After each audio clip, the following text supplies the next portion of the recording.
Welcome to The Treatment Plan, a podcast about how healthcare really works, from weight loss and patient care to the systems and incentives behind it all. Hosted by Jack Usher and David Usher, MD. Now, this is a long article, and I haven't read most of it, and we don't have to read all of it. But the interesting part is the opening segment, I think. And we can get into some of the details or the AI stuff, because I think that's interesting from a, just an average person, outside observer, and then a practitioner, physician perspective. But they list out the problem statement, basically, in the first section of this article.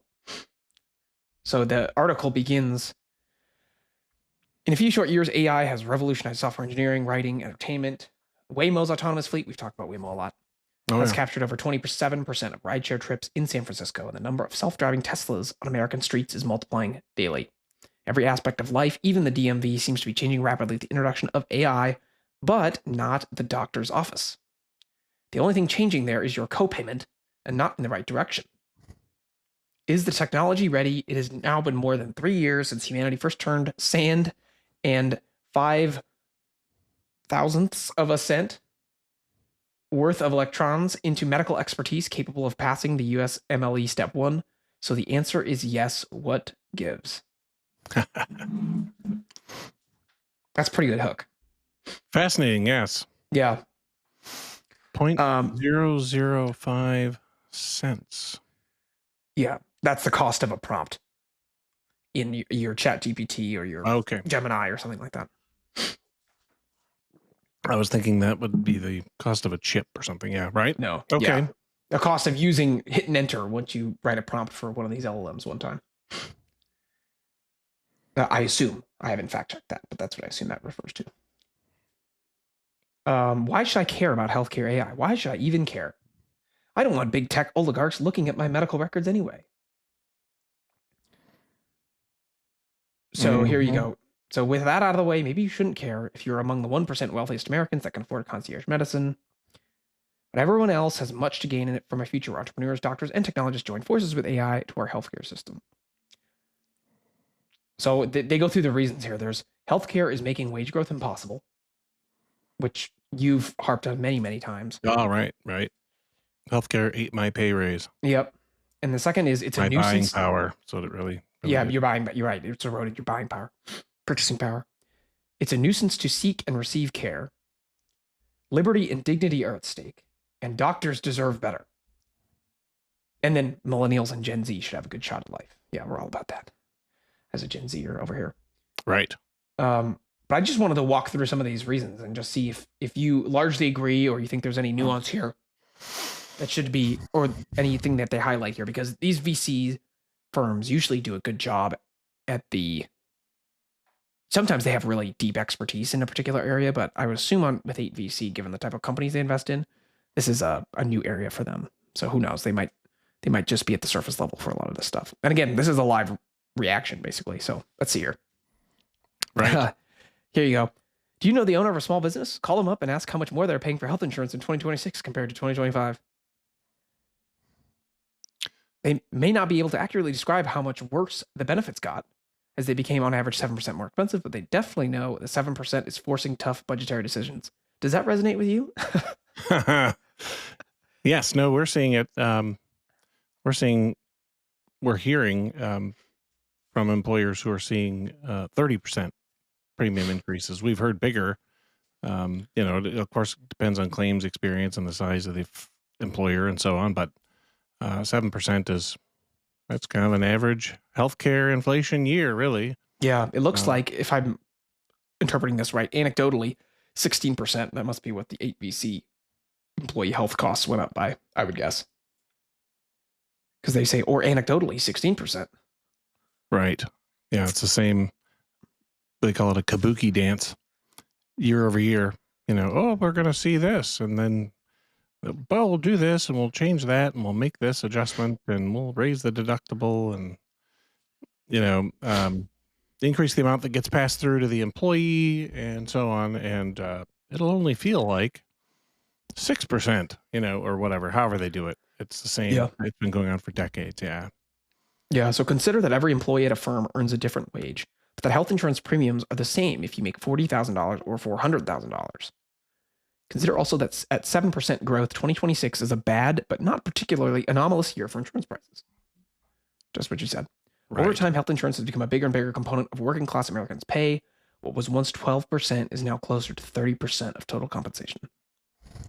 And then there, so exactly what you just said here. There's a nice chart for anyone listening. There's just a nice chart showing that the percentage of compensation associated with healthcare premiums by earnings percentile,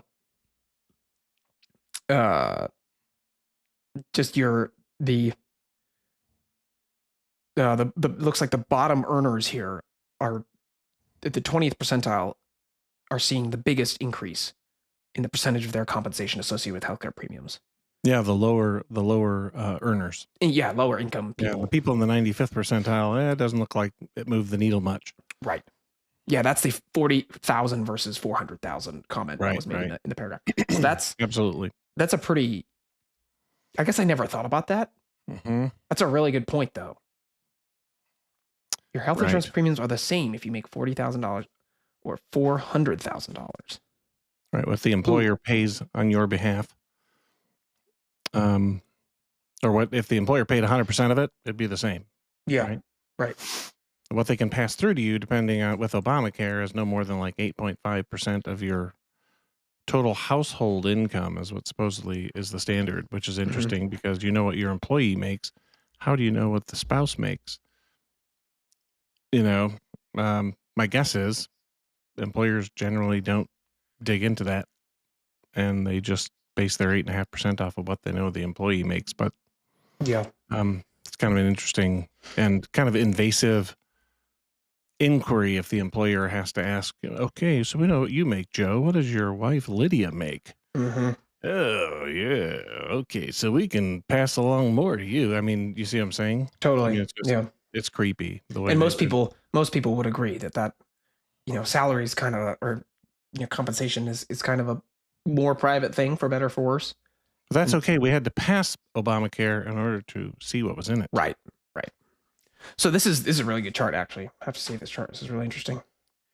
And that chart's from the Journal of the American Medical Association. Yeah. And this is just 2019, by the way. So there's 6 years of missing most recent data here, which I'm sure is the trend has just continued or accelerated. The article continues. While highly paid individuals enjoy better salaries each year, every dollar that could go to working class wage growth is instead going to health insurance. Healthcare makes take-home pay stagnant or even lag behind inflation for a lot of Americans.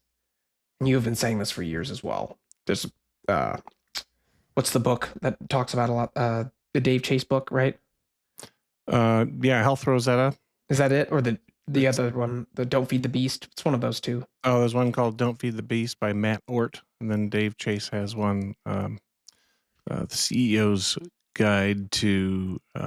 Restoring the American Dream or something. Restoring the American Dream. Yeah. Getting healthcare costs controlled. Yeah. So this has been a known issue for years. And again, for the life of me, I don't understand why it's not more in the mainstream discourse. People talk about inflation and blah, blah, blah, and the cost of groceries and the cost of this, but nobody seems to want to talk about the cost of health insurance. Well, until this recent government shutdown, it became front and center. True. Which was really nice because you had the people responsible for foisting this on us out there, shutting down the government, demanding more government money to subsidize this thing that's already wildly failed. In its promises, they're just all, it was never going to work. And they knew that, I think. And I've seen interviews with people who are like, oh yeah, we wrote it this way. And they just knew it was going to fail. The idea is make people so angry with healthcare that they demand a single payer system. And then the socialists in charge will have complete control of 20% of the economy. So it says, if the price of care drives premium growth, is there any technology you can think of that could impact those prices and therefore premiums? Are there any low-cost substitutes to visiting the doctor you could imagine? This is an interesting framing. They're saying low-cost substitutes to visiting the doctor. So they're actually talking about potentially getting the doctor out of the equation versus reforming the patient visit to the doctor in a sense, which is that's a bit of a polarizing idea. I think there'd be a lot of people who would say, I'd rather go see the doctor, even if there is a capable AI. But Yeah, anyway, it also misses the point that visiting the doctor is, particularly if you're talking primary care, but visiting any doctor in the office is not where costs are out of control, right? I mean, if you look at physician income as a and buying power over the last 20 or 30 years, it parallels right along with the average wage earner in the US. right. In other words, physicians haven't seen a pay raise either. So a doctor's visit, relatively speaking, compared to, the cost of a hospitalization or a joint replacement or back surgery or these other things, catastrophic care, coronary angiograms, cancer surgery, cancer chemotherapy, all of these biologic drugs that are out there now being advertised on television at night. When you look those up, you can look these up if you really are bored. I mean, I may have talked about this before, but exciting times at the Usher household. Let's sit and do the Good RX app and find out what all of these drugs on the evening news retail for. Yeah, right. Best price, and they're $7,000, $20,000 a month. And these are the things. Oh, ask your doctor if this is right for you, and so, spoiler alert, one thing I would recommend is get drug ads off television. Right. And then Out of that's mass another media generally. that actually seems to be picking up some steam. TV, social Despite media, just get rid of it all. Yeah, despite some of the pushback from your industry people. Of course. So it says here, Mark Andreessen, he's another big venture capitalist guy, tech guy. He says famously said software is eating the world, which is a known phrase in the Silicon Valley circles. Software is eating the world, but for a lot of Americans, the thing that is eating the world outside of working 2 jobs is healthcare costs. Healthcare AI is one of the few tools we have to funnel dollars from bloated insurance companies back to the pockets of blue-collar workers. Okay, so that's an interesting thesis. We can get into that, but let's keep going through these identified problems. 2, it is a nuisance to seek and receive care. Probably been times in your life when you've gone through great pains to schedule a doctor's appointment. When the day arrives, you leave work, drive across the city to the office, sit and wait for 20 minutes, only to answer 4 or 5 questions, and hear, sounds good, keep on taking the medication. Turn around to leave, sir, with the deductible, your payment will be $225. Before you head out, let me verify your insurance information. Couldn't this all have been a short phone call, and why did so little cost so much?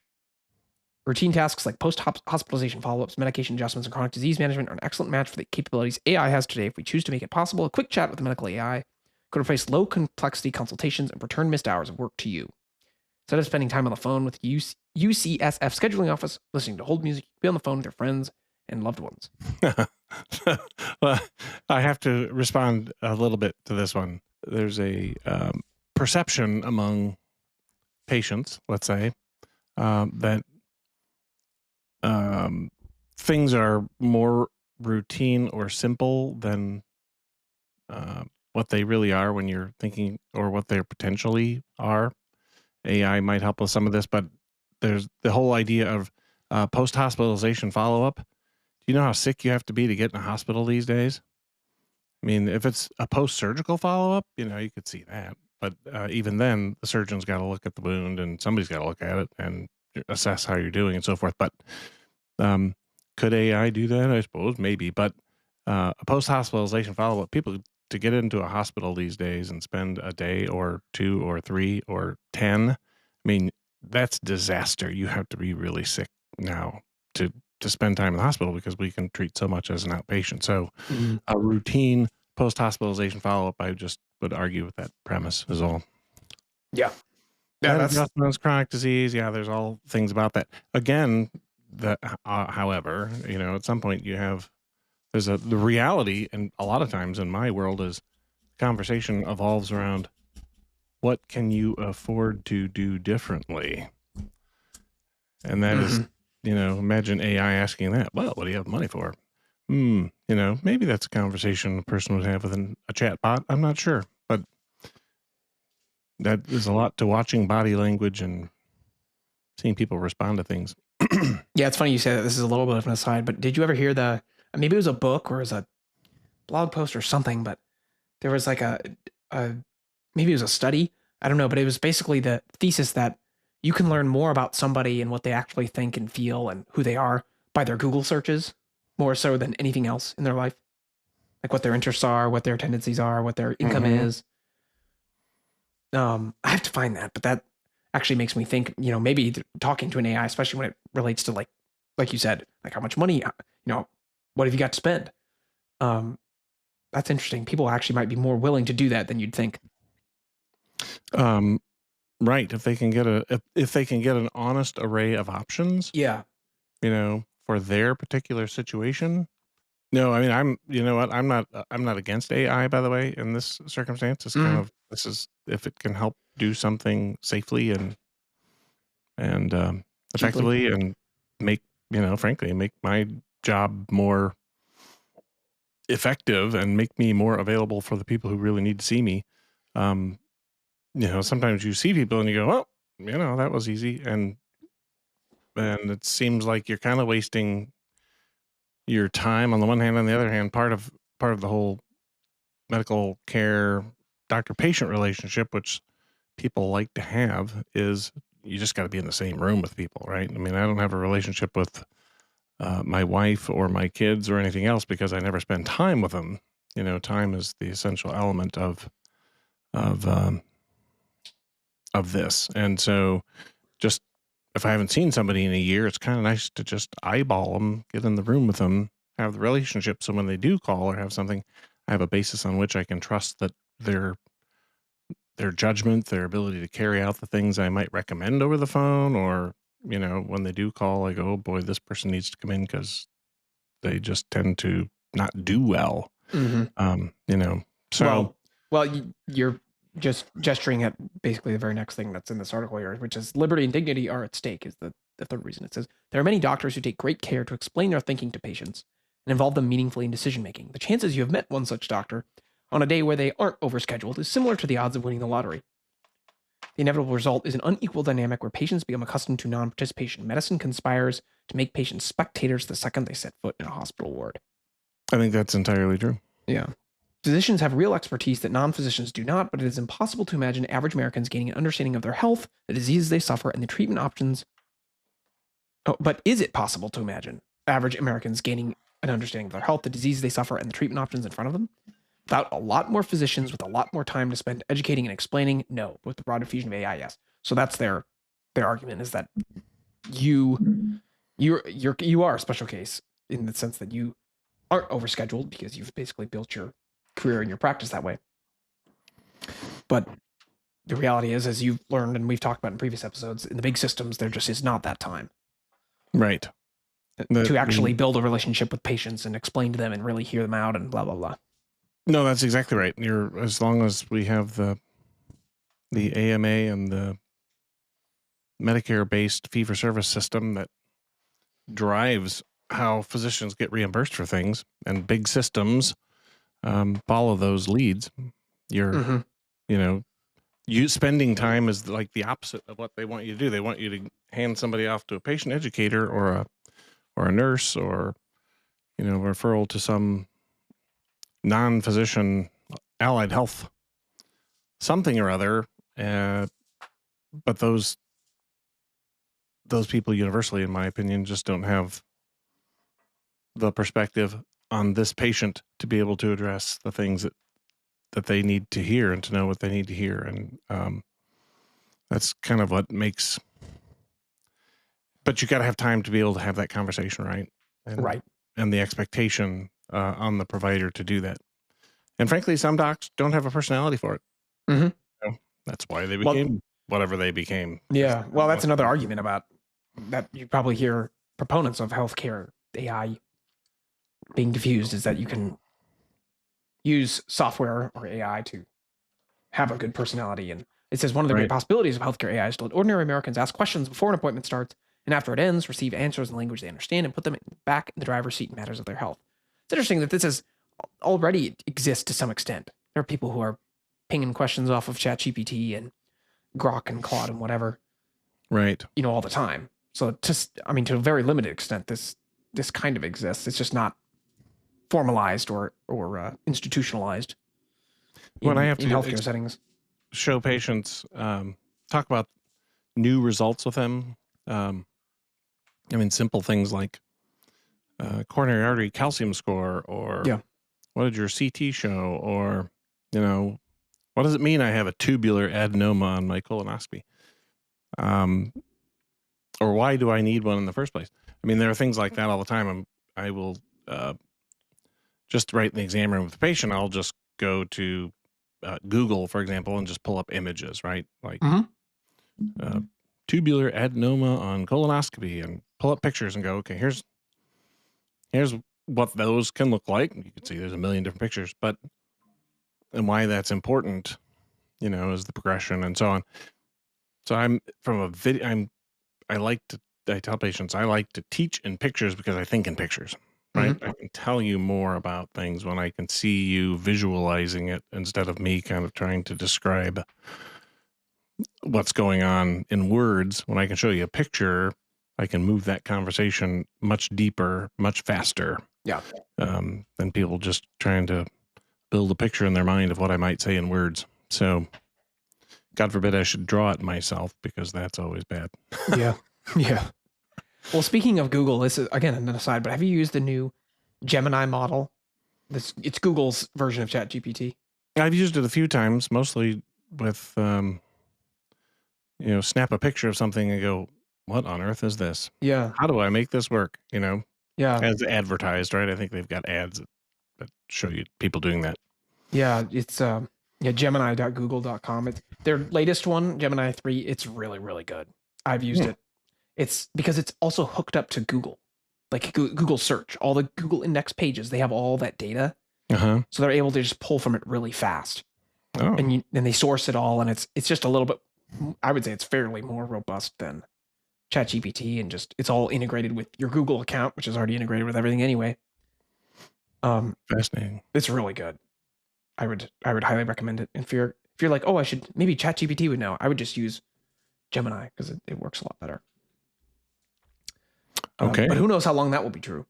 Right. Because I'm sure they'll leapfrog each other back and forth. Anyway, the fourth reason here is doctors deserve better. Again, I think we've talked a lot about this, but when only 37% of American physicians would recommend their own profession to their children, is it fair to say that it is fair to say that something is rotten in the state of medicine? Is it prestige or pay?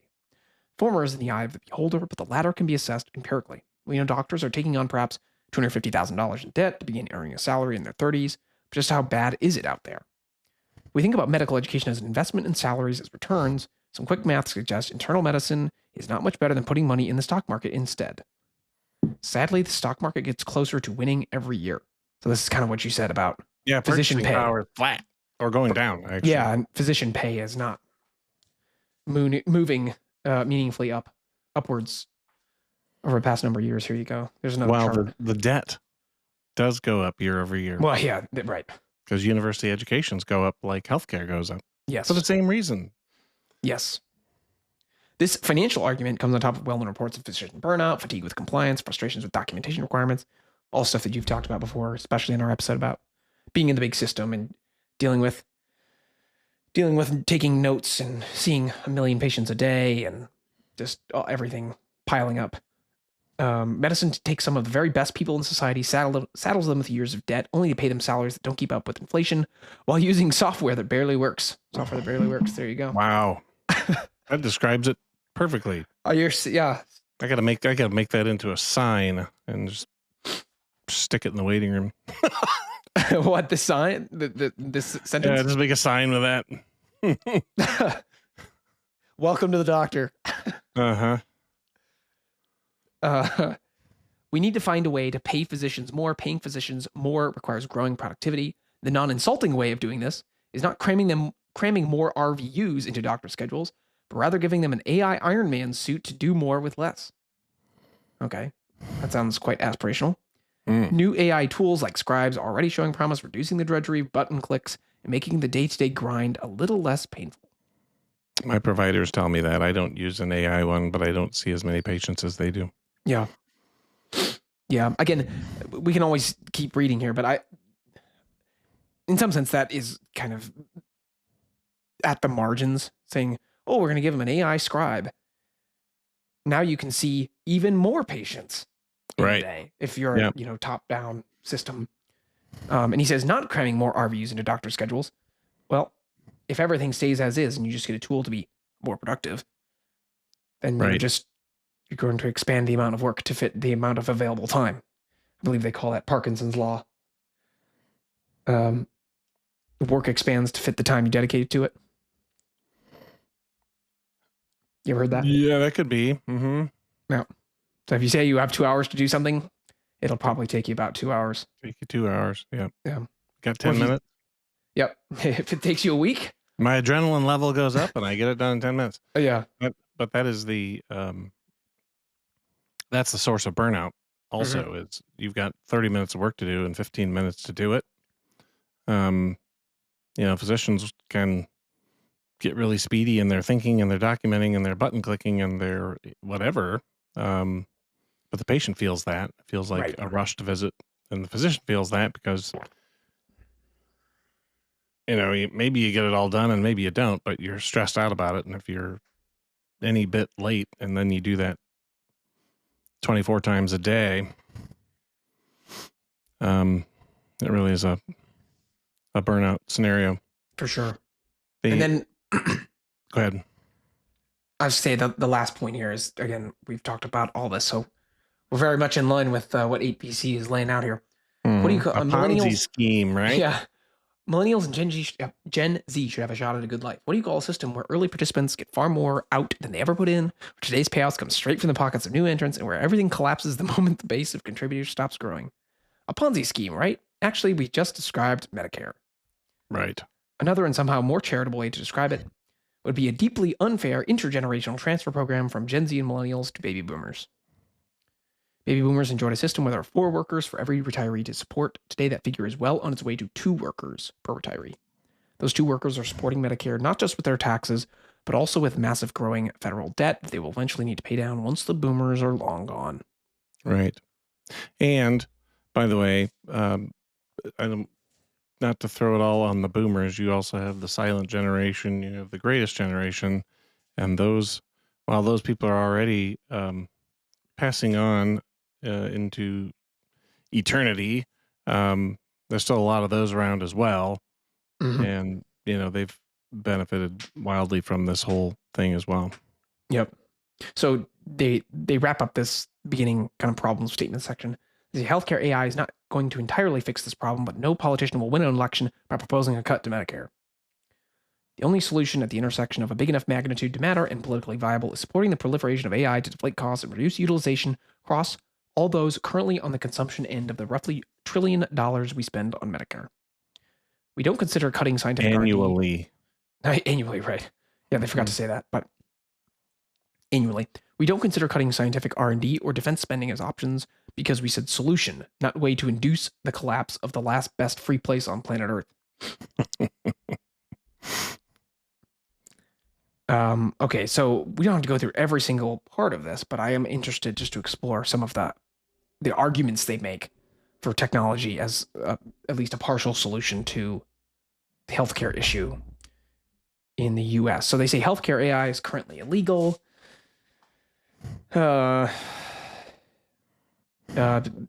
It's banned de facto because large healthcare AI can't receive payments from insurance, which makes it a losing economic prospect. There you go. At the federal level, the Social Security Act puts further limitations on any healthcare practitioner not licensed by individual states. So obviously, this is regulatory burden. This is regulatory red tape. Right. In other words, it would have to be driven by doctors. Yeah. At a local enough level that at least at the state level, you could get a state licensing board or a state regulatory organization of some sort to agree to allow doctors within a state to implement it. Mm-hmm. Mm-hmm.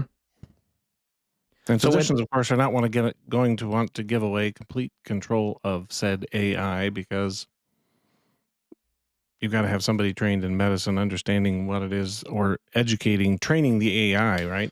Correct. That's basically what it comes down to. Yes, and they lay that out here. They call it 4 different levels of healthcare AI.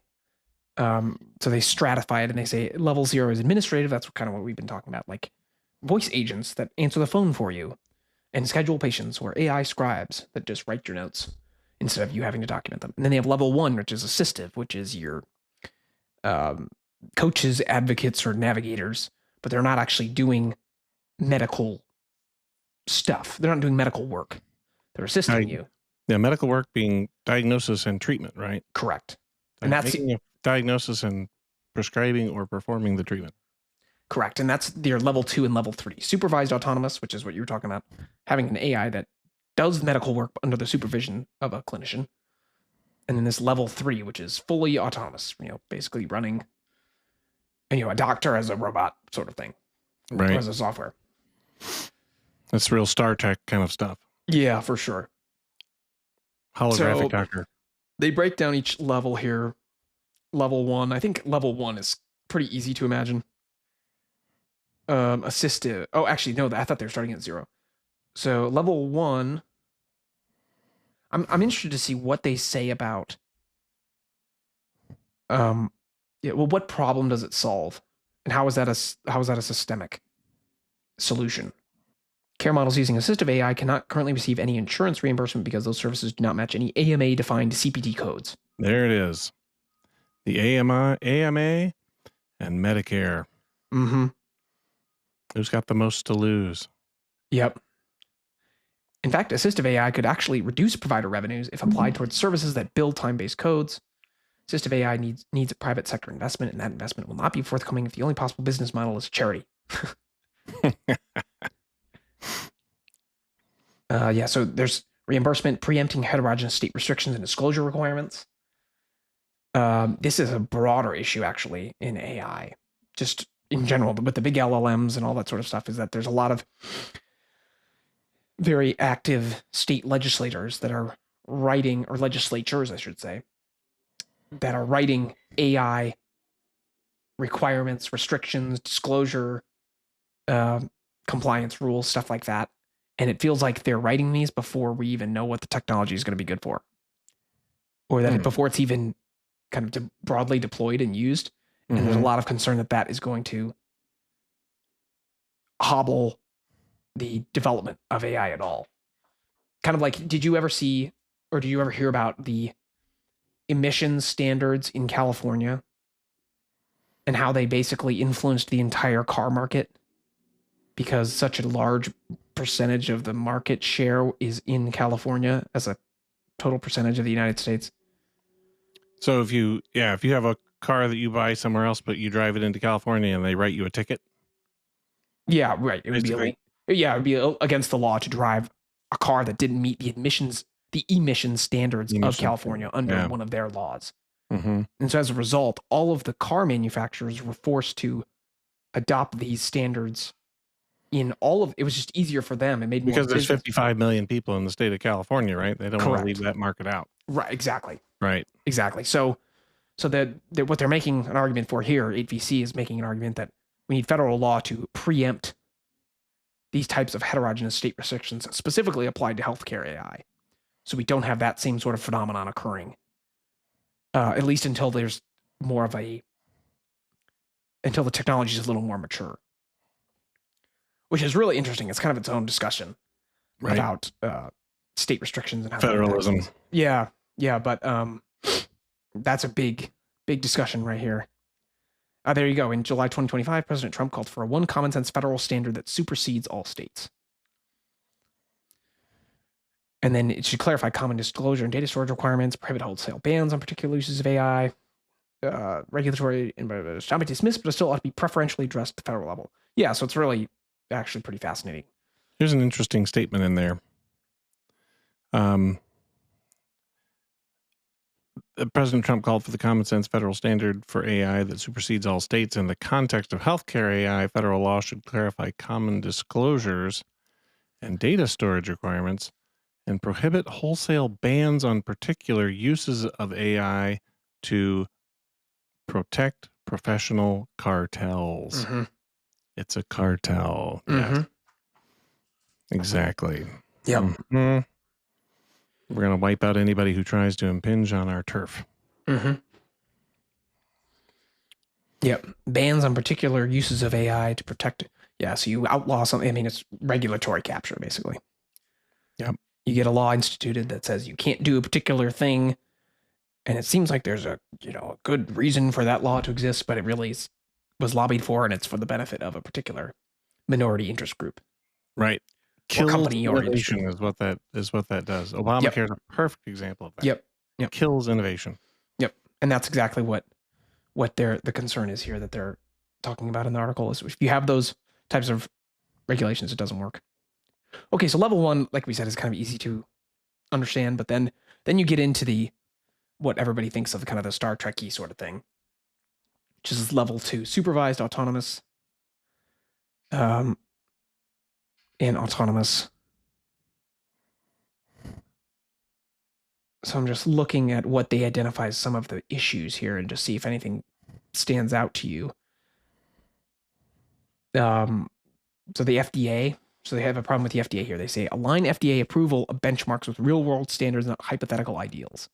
I wonder what you think about this. Our FDA evaluation process, a problem with it is that autonomous AI is that the performance bar is often set unreasonably high.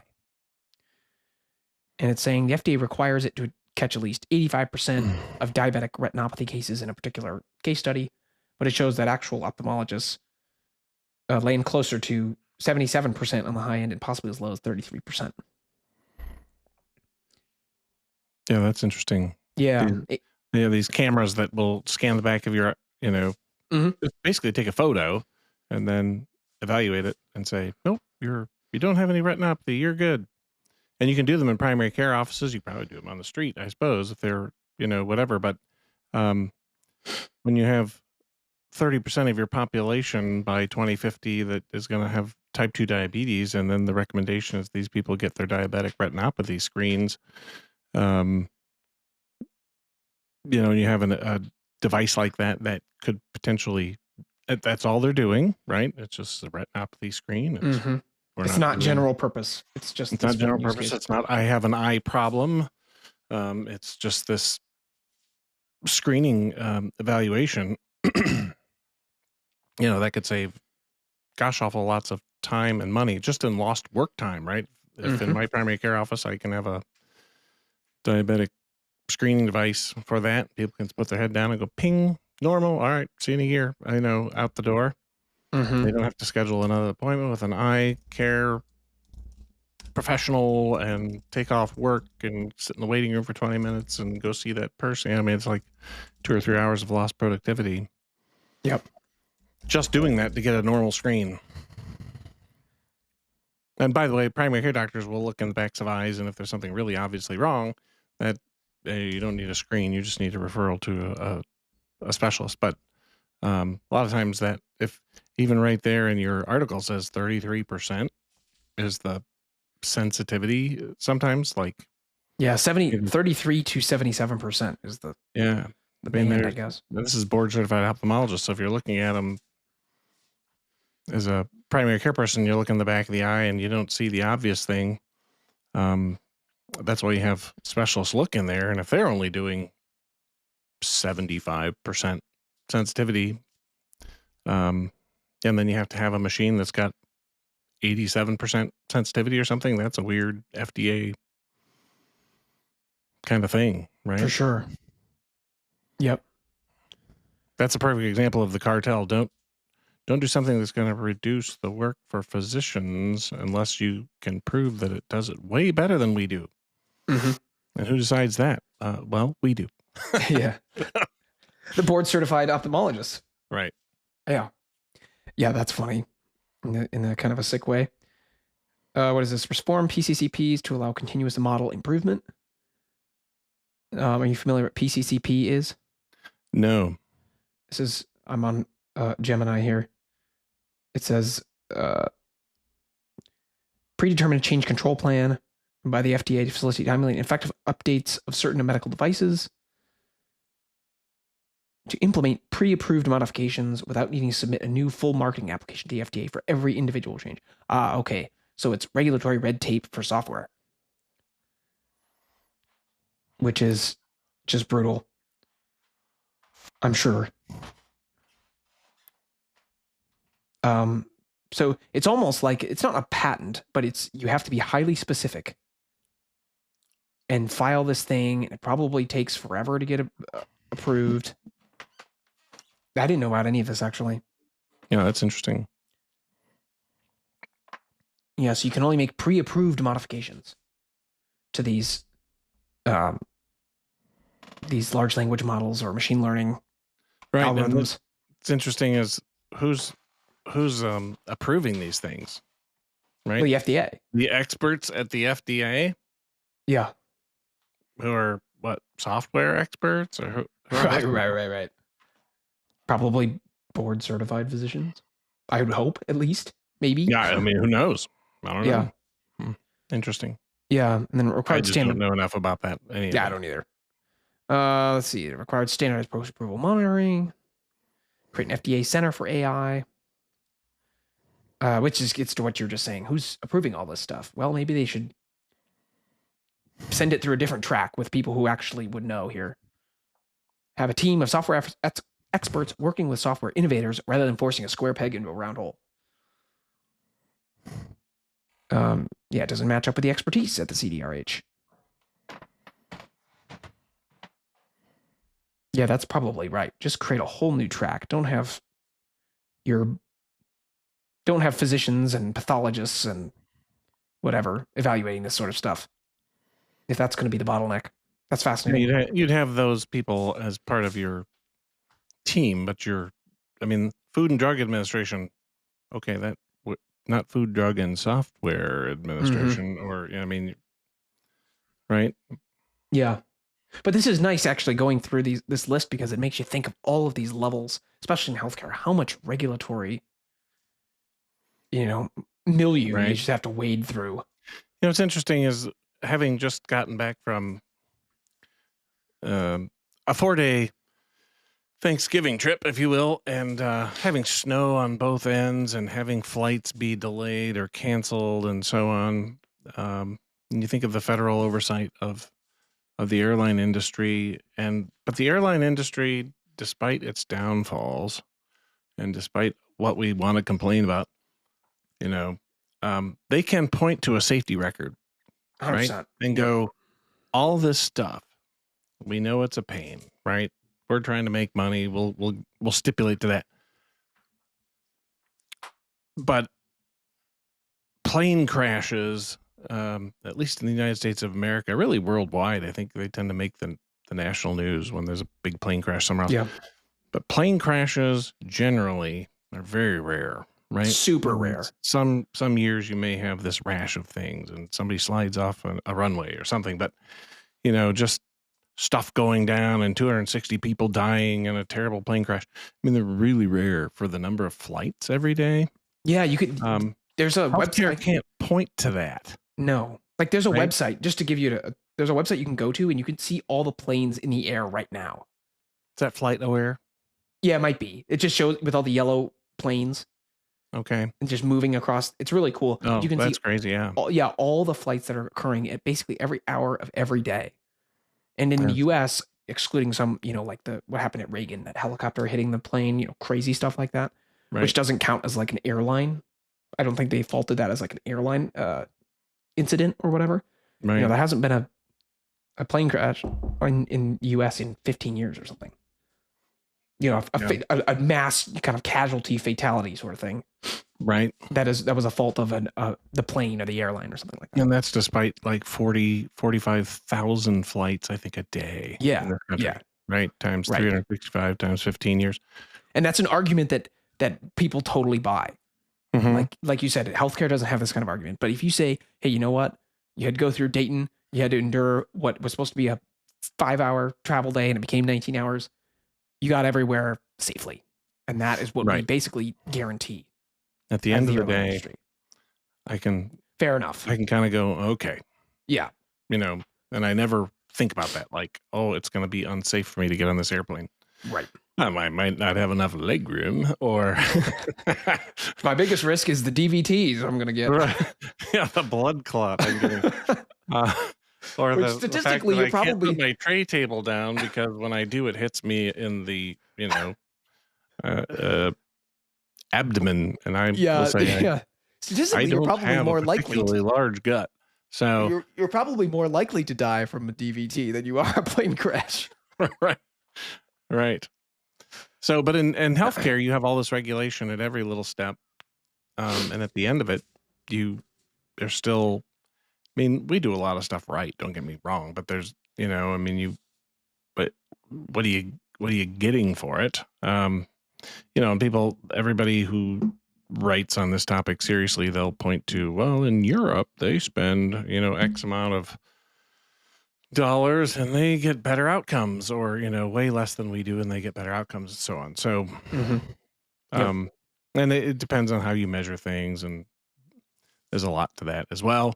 But the point is, nobody is out there saying America gets all these greater outcomes. What they get is people saying things like, I love my doctor. I like, that we have lots of innovation and we have these drugs that work really great, or these surgeries and so on. But nobody's out there saying we can prove that we have all these much better outcomes. Mm-hmm. Yeah, we're not getting the same bang for our we buck. lead the world in obesity rate increase. Yeah. Yeah, that's just it's tough. Is that medicine's fault? Well, probably not. The But fact who knows? that doctors aren't being trained to deal with it better until these new really expensive drugs came out is suggestive that we're at least somehow part of the problem. Yeah, well, that's true. Well, anyway, they go through this a little more, kind of the same thing. Just they want to create a new. They're proposing, making a new, basically, kind of creating almost like a parallel AI specific licensing system and coding or billing codes and stuff like that. Just probably a big lift, but let's just go into this last section here, which is the level 3, which is a true level 3 is in some sense a true AI doctor. World of level 3 autonomy looks like an autonomous AI urgent care available 24/7 without wait time, even in rural areas that lack other options to receive care. Looks like agents that persistently monitor biometrics across the medicine ward, that catch signs of decompensation before a human possibly could, improving survival and reducing labor required to run a hospital. Perhaps our behavioral autoimmune conditions where AI can synthesize data and make better prescribing and dosing decisions than humans. Here's to your point. A human connection is essential to many aspects of medicine. It is unlikely that the most effective way to deploy level 3 systems would be wholesale substitution of your doctor in most cases.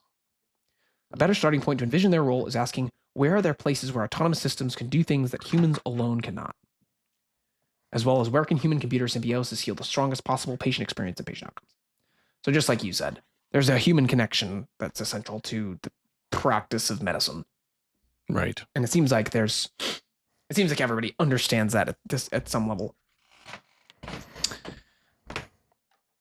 This human-computer symbiosis example reminds me of some analysis they've done with chess players. And again, chess is, for all sorts of reasons, not a great representation of real life, but they pointed out that they thought chess would.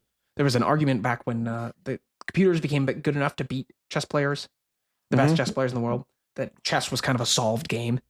But there's kind of not a reason to, why should humans play chess when computers can just, beat them up? But what actually happened was the game of chess got a lot more interesting, a lot more fun, and the level of play by human players went way up, because then they were able to use really strong chess engines to learn the game at levels that they had never been able to access before, because they only had other human player databases, if you will. Right. You need me to do something? Yes, I'm warming up. If you are you going back out there? Yeah, you can shut it off if you want. I wanted to get the ice off. Sorry. No, that's okay. Yeah, no, that's interesting because Jack, in the sense that there's a simple alternative analogy. The game of professional baseball, Major League Baseball. Mm-hmm.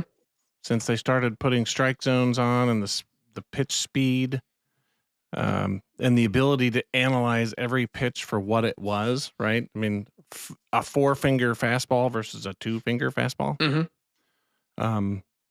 The splitter, the sinker, the curveball, whatever. I think that level of, and the observer isn't actually interacting with it, other than, boy, they can see and understand exactly what's going on much faster.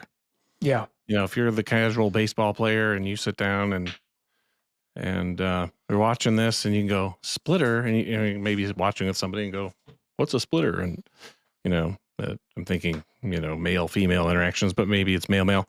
The point or whatever. But the point is, oh, that's a this, and then you're looking it up on the phone. Oh, a split finger fastball.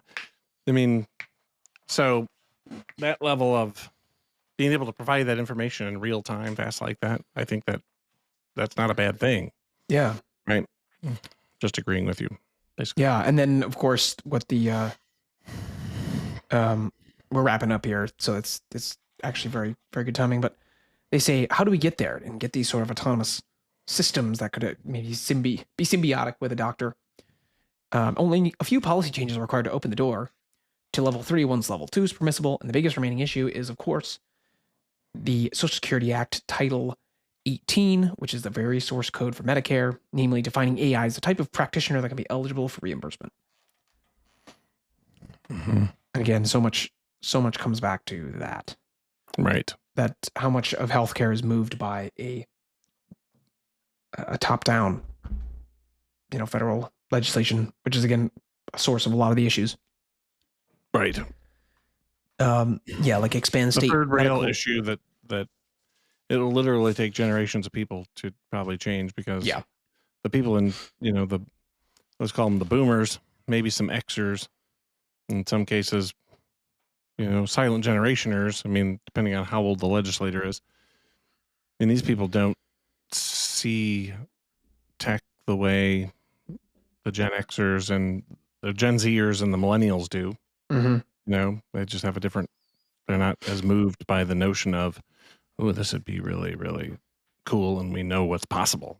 It's hard to almost get some of those folks to understand the possibility of it. Yeah, and that's to your point. That's what it says. Amend the Social Security Act to allow Medicare payments to license AI. And it says this has been done multiple times before, so it's not like this has never been touched, because this list was just licensed physicians in 1965. It was added to in 77. It added physician assistants. In 89, it added nurse practitioners. It includes social workers now, therapists, midwives. AI is not currently listed under Section 1861. Even if CMS created a billing code, it would be illegal, so they actually have to go into the statute and fix it. Right. Which is the supervising physician. So you have to have a doctor's Yep. NPI number basically attached to it. Mm-hmm. So there you go. I mean, that seems to be the common theme with all of this: is big serious regulatory moves have to happen. Mm-hmm. But this again, at a high level, having highly trained physician oversight on what's being fed into the AI system. How you train the AI is wildly important, in my opinion. But you just have to have some human has to be accountable for what's coming in and going out of there, right? Mm-hmm. Yep. And then this is the concluding paragraph, which I think addresses a lot of the stuff we've already mentioned. But the 1 in 6 American adults that asks an AI chatbot medical questions each month can see a future that puts the world's best specialists in your pocket. They can see a country that looks after the working class, dignifies America, but powerful groups are working assiduously to make sure this future of abundance never comes to pass. I think we've named a lot of these already, but professional associations like the National Association of Social Workers, the cartel behind a ban of AI behavioral therapy in Illinois, will protect their monopoly at all costs. The American Medical Association, one of our favorites, similarly seeks to thwart AI systems while veiled behind a concern for safety. Big business hopes to capture healthcare AI regulation, crush any competition, and sequester all future profits for themselves. Political factions are no better short-sighted socialists on the far left would rather sacrifice the future than allow private companies to profit from innovation. On the far right, there's a deep distrust of the technology industry. People like Steve Bannon getting dangerously close to a call for a Butlerian jihad. We want safe and effective AI that makes healthcare accessible. Healthcare AI is written by its critics and focused on the problems, risk, and restrictions. None is focused on the benefits of the path to get there. This plan has ambiguities and ideas that will be wrong when making contact with reality, but is our attempt to share a vision in a way to make that vision real. The end. The end. The end. That's fascinating stuff. Yeah. At its core, what's some of the deeper things that maybe we can go into at a different time, but is what does it mean to be a professional, a healthcare professional, a physician, right? Mm-hmm. What is our commitment as a professional? Is it to make money? Is it to generate billings for a healthcare system? Is it to provide care to people, regardless of the cost? You would argue that what we do is what we do routinely. Most people look at as being heroic or super heroic, right? Mm-hmm. And so how all that is financed, what makes that work there? I don't know of any system in the world where you don't have some sort of either price control or just pure socialized medicine on healthcare, because you take such a small number of people and allow them to be trained as physicians.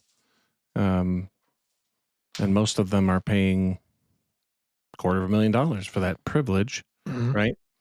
And you come out on the other end as a professional, and you can talk about, well, gee, what do we expect from these people? Because it takes tax dollars to train them, right? Medicare is pumping money into these university hospitals and so forth, where you get your training, and and then what do you expect from them after they come out? Do you?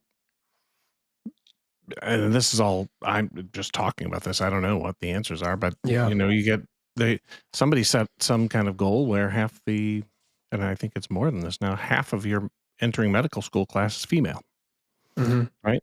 And well, we did all this research on males and da da da da. Females have been neglected. Well, now half your workforce is female. Well, that has implications, right? That I don't know that anybody said we have to increase the size of our medical school class because we know a certain number of women are going to be taking time off, having babies.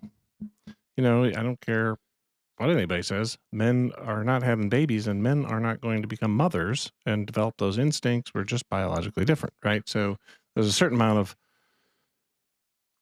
shrinkage in the workforce just by virtue of the fact that we've made half the medical school classes women. Right, and I that's love something. women. I married one. I have a daughter. But there's just some realities about that, and so now you've got this shrinking pool, effectively, of physicians by virtue of that fact, Mm-hmm. right? And yet you don't the incomes haven't changed, and it really is. That's all complex. But so then you want to throw AI in there. I think it has to all be part of a bigger. Can an AI be a professional? Mm-hmm. Will it be on call 24/7? And then there's also just the huge part of some things you just have to lay hands on your patient to be able to examine and understand. For sure. So yeah, it's a pretty deep conversation once you really kind of you get to the root of what all these issues are. Right. When somebody gets sick on an airplane, does anybody call for a lawyer? We need a lawyer. Is there a lawyer? Yeah. Yeah. But on the other hand, there's a the advantage of having big technological shifts or innovations is it forces the conversation about certain things and why things have been done a particular way for however long, and if it's not high time to change those things. Oh yeah, I completely agree. So I think that will be actually the biggest pro that comes out of it. I think in the near future will we have a bunch of autonomous AI systems being doctors? No, I don't think so. I think your holographic doctor is still a couple generations away. Yeah, but I do think it will be a forcing function for the conversation about what is the purpose of a doctor, or what is the purpose of healthcare, and what is really the primary purpose of, like you said, the medical profession, whatever that actually entails. So good episode, well written, 8VC and Joe and Sebastian. Kudos. Very, very interesting topic. They did very a nice interesting job indeed. laying it out, I think. Yeah. There you go. Thanks for listening to The Treatment Plan. If you enjoyed the conversation, subscribe on YouTube, follow on Spotify or Apple Podcasts, and turn on notifications so you never miss an episode. And if someone comes to mind who'd like this show, tell them about it or send it their way using the share button.